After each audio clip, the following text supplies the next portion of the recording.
Hello everyone, welcome po sa ating daily devotions once again. This is Pastor Bong Bailon of Real Life Christian Communities and I welcome you once more sa ating daily devo dito sa RLCC. Thank you for tuning in. And for those of you na maaaring hindi kayo familiar or this may be your first time to listen to this podcast, ang ginagawa po natin ay ina-unpack po natin yung Sunday sermon at binabalikan natin at mas lalo pa nating pinag-uusapan at pinag-iisipan para mas maging mas malalim pa, tumimo pa sa atin ang sinasabi ng Panginoon sa atin for this week. So in other words, we're not just relying on one Sunday sermon. Instead, each and every day throughout the week hanggang Friday, we are diving deeper and really trying to understand better kung ano ang sinasabi sa atin ng Panginoon beginning on Sunday. So ito po ay mga follow-through devotions natin. So today ang ating passage ay Luke 1 verse 13. So if you remember, ang Sunday sermon is about Zechariah and Elizabeth at ang passage natin ay verse 5 to 25. So today we're going to look at verse 13. And just in case hindi nyo pa napapakinggan yung sermon, I would encourage you to do that. Punta lang po kayo sa tv.rlcc.ph and you will be able to watch the service again. It's a rebroadcast and I hope and pray na it would be a blessing to you. So Luke 1 verse 13. But the angel said to him, "Do not be afraid, Zechariah. Your prayer has been heard."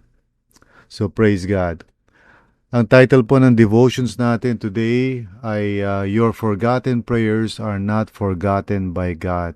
What an appropriate title, di po ba?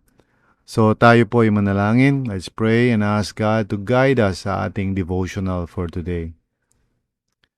Lord, maraming salamat sa iyo, Panginoon, sa biyaya mo that we can once again come before your presence and meditate on your word.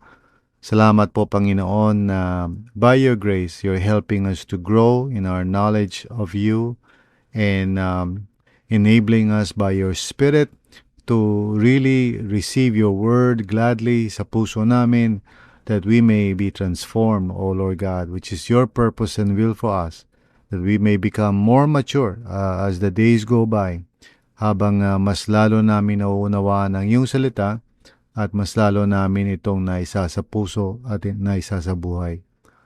So once again, tulungan niyo kami, Panginoon, mangusap ka sa amin at gamitin mo po ako, Panginoon, ang inyong alipin. Ako po'y gabayan, bigyan niyo po ako ng karunungan, bigyan niyo po ako ng wisdom para I can share your word faithfully. In Jesus' name, amen and amen. So let's read our explanation dito sa devotions natin. You can read it wherever you might be listening to this devotions. Nasa notes po yan. So let me read that. Nakalagay doon, Zechariah probably prayed for a child years earlier. Prayers that eventually faded into silence as he grew older. But the angel's words reveal something powerful. God remembers every prayer we pray, even the ones we forget. Now that is so true, mga kapatid. Maybe you have experienced this. Maybe you have prayed certain things in the past and maybe you have forgotten it also, just like Zechariah. I have experienced that. May mga prayers ako na nakalimutan ko na. But by the grace of God, itong passage na to, yung storya na to about Zechariah reminds us that the Lord hears our prayers and does not forget. So this is such an encouragement. If you are listening right now and maybe you feel like parang nothing new, is going to happen, same thing lang, same. But the Lord knows what you have prayed for. He knows when is the best time to answer that prayer. So wag agad tayong ma-discourage, kapatid, if you have been praying about something at walang sagot agad, don't imagine just because, walang sagot, maybe the Lord did not hear it. He does hear our prayers. He knows our hearts. sometimes more than we can even know ourselves. So God knows, ika nga sabi sa scripture in the book of Romans chapter 8, na the Spirit intercedes for us with groans that words cannot express. So, ang kasama natin sa prayers natin, even those prayers na hindi na natin mabanggit, is the Holy Spirit Himself who is praying in us and through us and for us. So this is really an encouragement sa atin through the story of Zechariah na maaaring nakalimutan niya na yung prayer niya for a child dahil sobrang tagal na and maybe it's impractical anymore to even expect anything. But God is a God of surprises. Okay? Let me read the second paragraph. God's timing is not like ours. He often works behind the scenes, aligning circumstances, preparing hearts, and weaving His purpose together until the right moment arrives. When God finally says yes, His answer is usually far bigger than the prayer we prayed. That is so true, lalo na dito sa storya ni Zechariah and Elizabeth. You know, they were praying for a child and God heard it. Now, many years later, nakalimutan na nila, the Lord answers that prayer. But amazingly, yung answer niya goes beyond what they were probably originally praying for. No? Gusto lang siguro nila magkaroon ng anak. And since wala, nakalimutan na nila yun. But the Lord has full of surprises kasi nung sinagot ng Panginoon finally, miraculously at an old age, ang plano ng Panginoon is not just to bless them, but to bless even the people of God, Israel, and through that, the rest of the world. So sa madaling salita, you know, it may seem as we are praying that God does not hear us, that He forgets us, and so forth. Minsan dahil hindi nasasagot ang panalangin natin, we become indifferent or apathetic. Minsan toward prayer itself, hindi na tayo ganun kaganado mag-pray. But listen, you know, don't underestimate the power of prayer. And more importantly, don't underestimate the power of God and the faithfulness of the Lord. So it might seem na yung mga panalangin natin doesn't get answered immediately. Pero trust the Lord, yun ang pinakamahalaga sa lahat. Trust God. Sabi nga ni Pastor Regina, you know, a couple of Sundays ago, sabi niya, tinuro niya sa atin through the book of Philippians, you know, that whenever we're anxious about anything, we should come to God, we should present our requests to God with thanksgiving. So yun ang tinuro sa atin ni PG. So let's remember that. Don't set aside the value and importance of prayer.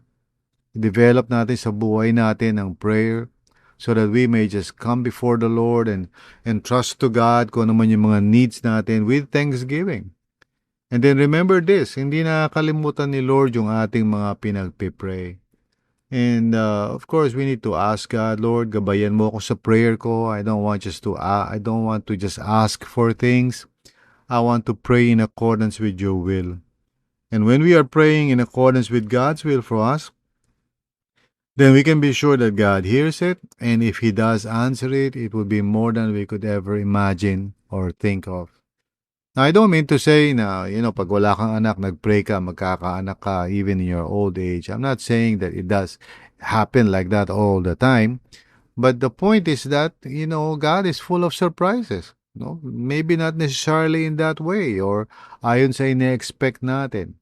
Maybe you're praying for a good job and you know, maybe the Lord would answer it differently than what you think. You know, maybe He will give you another opportunity na hindi mo na-anticipate.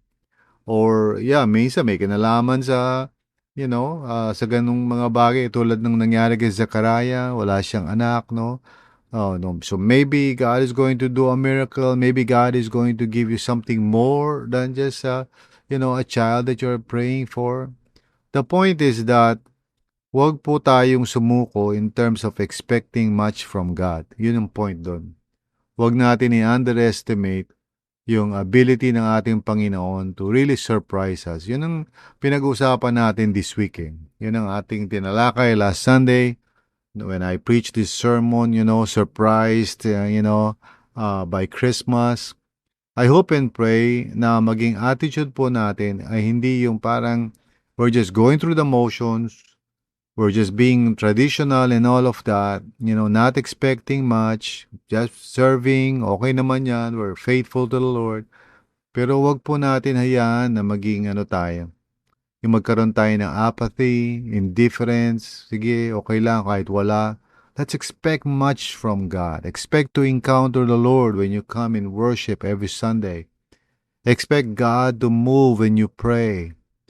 Oh no, it's true. Minsan wala naman agad talaga, but that's not the point. The point is our expectant heart. Yun ang mahalaga. Are you still believing God for something new and something surprising? Yun ang importanteng ilagay natin sa puso natin. So in application, okay, revisit one prayer you gave up on. Bring it back to God with fresh trust. So would you do that? You just look back and may mga prayers ka bang nakalimutan na? Why don't you pray it again? And just say, Lord, I trust you. I'm bringing this concern to you, Panginoon. And I may not be able to see the answers immediately, but I know that you are the God who sees, who hears, who answers prayers. So let's just trust the Lord for this. Amen? So ang suggestion natin for prayer is, Lord, help me believe you're still working on the things I prayed for long ago. And so can we pray for that? Manalangin po tayo. So wherever you might be, join me in this prayer. Lord, it is true. Minsan nakakalimutan na namin yung mga pinag-pray namin, but you are the God of mercy and compassion and full of surprises. So Lord, tulungan niyo po kami na ma-overcome namin yung apathy and indifference namin minsan and lack of expectations. Lord, deliver us from that. Deliver us from doubt. Give us the faith necessary to always expect much from you, Lord. To always believe that you are about to surprise us with something. Lord, huwag niyo hayaan na parang mawalan kami ng pag-asa at expectation. Like Zechariah, transform us, O Lord. Open our eyes to the truth that you are a good, good Father to us. And Lord, yung mga prayers namin na minsan nakalimutan na namin, if it is in accordance with your will, Lord, you will answer it in your own time. So tulungan niyo po kami na magkaroon ng expectant heart, ng patient heart, ng enduring heart, para kung matagal man o hindi agad nangyayari, we can just put our confidence in you, in who you are, your character, Lord. May the delays, Panginoon, kung meron man, teach us to really put our hope in the Lord. At wag nawa ito ang pagmula ng kawalan ng tiwala, Panginoon. So Lord, baguhin niyo po kami. Ito ang aming panalangin sa pangalan ni Jesus. Amen. So maraming salamat po sa inyo. Let's all be faithful in just getting into the Word of God on a daily basis. Kung may kakilala po kayo na maaring hindi pa niya nagiging habit itong makinig sa daily devotions natin, would you encourage that person? Nothing shameful or anything. Just tell him, you know what? I really benefit a lot from the daily devotions, RLCC. So would you do that for us? Just share, no? Kasi marami pa mga tao hindi pa nila habit yung to get into the Word of God on a daily basis. So isang malaking kawalan talaga to. Because I do believe, and I know, hindi ako nag-iisa dyan. Many people can attest to this. When we develop the daily habit of getting into the Word of God and praying and opening our heart to the Lord, there is really much that we would receive from God. We would be blessed and we would grow in faith and in the knowledge of the Lord. So, spread out natin po itong devotions na to. Mas paramihin pa natin ang mga nakikinig. And if you want to just say anything, respond, whatever, pwede kayo mag-respond sa mga Facebook pages natin, sa YouTube, pwede kayo mag-respond kung saan lugar. And I encourage you to do that. And most of all, gamitin natin to as a tool. Let's talk with others. Magkaroon tayo ng sharing time. Gamitin natin yung daily devotions as a material, as a tool to let others, think about God and, focus their hearts and minds to the Lord. And there is truly much blessing in store for us. Remember, yung pinag-uusapan natin this week, God is full of surprises and His mercy is new every morning.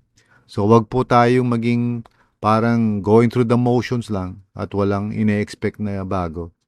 Let's repent from that and let's have a heart eager to see God move in our lives, in the church, in our families, wherever we might be. Amen. So God bless you and thank you once again for listening to this daily Devo.